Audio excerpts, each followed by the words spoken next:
Welcome to a journey of enlightenment and wisdom, where we explore timeless life lessons from one of history's most profound spiritual teachers, Gautama Buddha. Buddha's teachings transcend cultures and generations, offering guidance on how to navigate the complexities of life. He shared insights that resonate deeply within us, illuminating the path toward inner peace, compassion, and understanding. In a world filled with distractions and uncertainties, the lessons of Buddha remind us of the importance of mindfulness, the power of love and compassion, and the necessity of self-reflection. From the Four Noble Truths to the Noble Eightfold Path, Buddha's wisdom encourages us to seek clarity amidst chaos and to cultivate a life of purpose. Join us as we delve into these life lessons, drawing inspiration from Buddha's teachings to enrich our lives and the lives of those around us. Let us awaken our minds and open our hearts to the profound truths that guide us toward a more meaningful existence. Are you ready to embark on this transformative journey? Let's begin. Today we will learn about Buddha's next life lesson. Right action, Sammakamanta, is one of the 8 components of the Noble Eightfold Path in Buddhism, which serves as a guide for ethical and mindful living. It focuses on the ethical conduct of an individual, emphasizing the importance of acting in ways that are morally upright, non-harmful, and conducive to the well-being of oneself and others. Right action involves making choices that align with compassion, integrity, and respect for life. The core principles of right action. Right action is traditionally described through 3 key precepts or guidelines. 1. Abstaining from killing, ahimsa, respect for life. The most fundamental aspect of right action is the commitment to nonviolence and respect for all living beings. This precept encourages refraining from intentionally harming or taking the life of any living creature, whether human or animal. Compassion and kindness. Practicing right action means cultivating compassion and empathy, recognizing the interconnectedness of all life. It involves protecting and nurturing life, promoting peace, and preventing harm. 2. Abstaining from stealing, adinadana, honesty, and integrity. This principle involves refraining from taking what is not freely given. It emphasizes the importance of honesty and respecting the property and rights of others. Generosity. Beyond just not stealing, right action encourages generosity and sharing. It involves recognizing the value of giving and supporting others in need. Fostering a spirit of abundance and mutual support. 3. Abstaining from sexual misconduct, kamisu mikakara, respect and responsibility. This precept refers to refraining from sexual behavior that is harmful or exploitative. It involves acting with respect, consideration, and responsibility in all sexual relationships. Fidelity and consent. Right action in this context emphasizes the importance of fidelity, consent, and the ethical treatment of others in matters of sexuality. It promotes relationships that are based on mutual respect, love, and trust. The broader implications of right action. 1. Ethical foundation for life, moral discipline. Right action is part of the moral discipline, sila, aspect of the Eightfold Path, which is essential for living a life that is in harmony with the principles of Buddhism. It provides a foundation for ethical conduct, helping practitioners avoid actions that cause harm to themselves and others. Positive karma. Actions performed with good intentions and in accordance with right action generate positive karma, leading to beneficial outcomes in this life and future lives. 2. Promoting harmony and well-being, social harmony. Right action contributes to the well-being of society by promoting nonviolence, honesty, and respect in interpersonal relationships. When individuals act ethically, it fosters trust, reduces conflict, and creates a more harmonious community. Personal well-being. Practicing right action also enhances personal well-being by reducing feelings of guilt, anxiety, and inner conflict that arise from unethical behavior. It helps cultivate a clear conscience and a peaceful mind. 3. Mindfulness in action, intentional living. Right action encourages mindfulness and intentionality in every action. It involves being aware of the consequences of one's actions and choosing to act in ways that are aligned with ethical principles. Responsibility. Practitioners of right action take responsibility for their behavior, recognizing that their actions have a direct impact on others and the world around them. Challenges in practicing right action. 1. Navigating complex situations, moral dilemmas. Life often presents complex situations where the right course of action is not always clear. Practicing right action requires discernment, wisdom, and sometimes courage to make difficult decisions that uphold ethical principles. Overcoming negative habits. Cultivating right action may involve overcoming negative habits or tendencies, such as anger, greed, or impulsiveness, which can lead to harmful actions. 2. Balancing personal desires and ethical principles. Conflict of interests. There may be times when personal desires or interests conflict with the principles of right action. Practicing right action means prioritizing ethical conduct over immediate gratification or self-interest. Practical tips for practicing right action. Reflect on consequences. Before acting, consider the potential impact of your actions on yourself and others. Ask yourself if the action is beneficial, harmful, or neutral. Practice compassion. Let compassion guide your actions. Aim to help, support, and uplift others through your deeds. Cultivate generosity. Look for opportunities to give and share with others, whether it's time, resources, or kindness. Be mindful of intentions. Pay attention to the intentions behind your actions.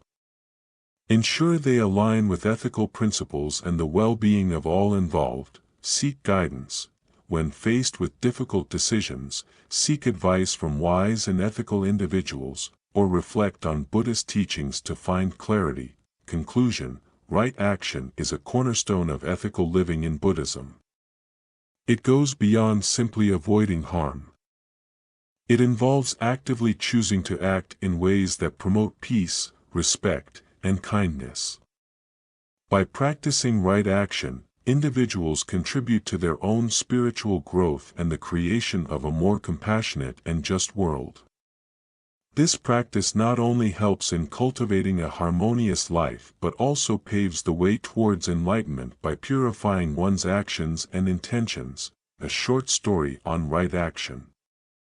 The story of Sita and the golden deer. In a peaceful village surrounded by lush forests, there lived a young woman named Sita. Known for her kindness and unwavering sense of right and wrong, Sita was deeply respected by everyone. She lived a simple life, tending to her small farm and caring for the animals that often wandered into her yard. Sita had a deep connection with nature, understanding that every action she took had consequences not just for herself, but for all living beings around her. One day, while working in her fields, Sita noticed a beautiful golden deer grazing at the edge of the forest. Its coat shimmered in the sunlight, and it moved with such grace that it seemed almost magical. Sita had never seen such a creature before. The villagers soon gathered around, mesmerized by the deer's beauty, and whispers spread quickly. Some saw it as a sign of good fortune, while others spoke of capturing it for its valuable golden coat. A group of villagers, driven by greed, decided to trap the deer. They planned to sell its fur and share the riches among themselves. However, Sita felt uneasy about their intentions. She knew that taking the life of an innocent creature for personal gain was against the principles she held dear. She felt a responsibility to protect the deer, to act in a way that aligned with her values of compassion and respect for all life. That night, Sita couldn't sleep. The thought of the villagers capturing the deer troubled her deeply. She decided that she must take action to prevent harm from coming to the animal. At dawn, she set out to find the deer, hoping to guide it to safety before the villagers could carry out their plan. Sita ventured deep into the forest, following the deer's tracks. After hours of searching, she finally found it resting by a stream. The deer looked up at her with gentle eyes, as if understanding her intent. Sita slowly approached, speaking softly to the creature.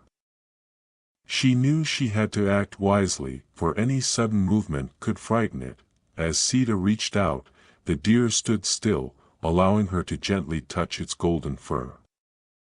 She led the deer further into the forest, away from the village and deeper into the wilderness where it could live safely. The journey was not easy. Thick underbrush and steep hills challenged them, but Sita persevered, driven by her commitment to protect the innocent creature. As they reached a hidden meadow deep within the forest, Sita knew this was the perfect place for the deer to stay. It was far from the village, abundant with food and water, and hidden from those who might seek to harm it. The deer nuzzled Sita's hand as if to thank her. Then gracefully bounded away into the safety of the forest. Sita watched until the deer was out of sight, feeling a deep sense of peace. She knew she had done the right thing. She returned to the village, where the other villagers were already planning their hunt. When they asked if she had seen the deer, Sita chose her words carefully. "The deer has gone deep into the forest," she said. "It belongs to the wild, not to us." The villagers were disappointed, but Sita's calm and firm demeanor made them reconsider their intentions. "Perhaps it's for the best," one of the elders remarked. "We should not disrupt the balance of nature for our own gain." Over time, the story of Sita and the golden deer spread through the village, becoming a lesson in the importance of right action.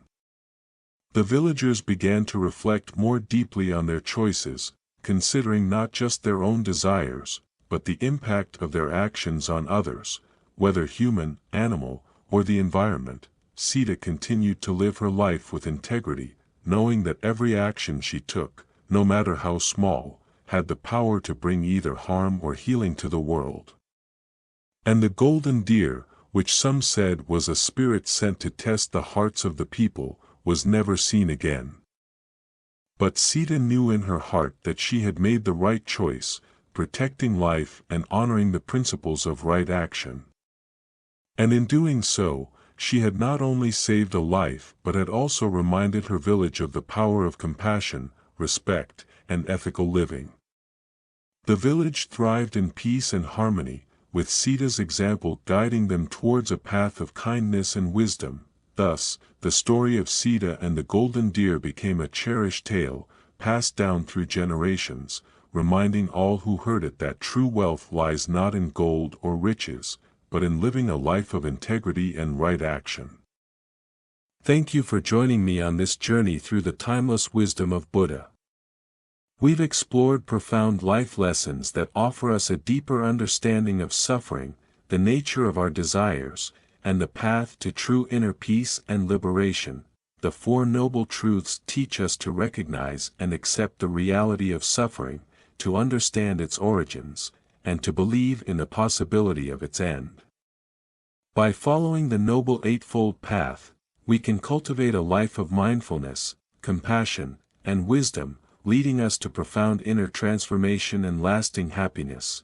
Remember, these teachings are not just ancient philosophies but practical guides for our everyday lives.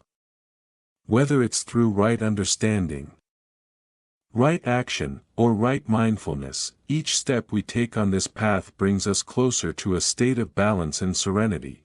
As we conclude, I want to extend my heartfelt gratitude to each of you for your time, attention, and openness to these teachings.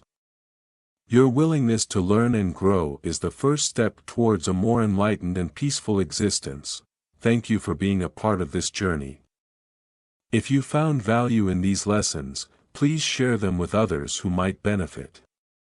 Together, we can spread the light of wisdom and compassion in our world. Until next time, may you walk your path with mindfulness and may your life be filled with peace and joy. Namaste.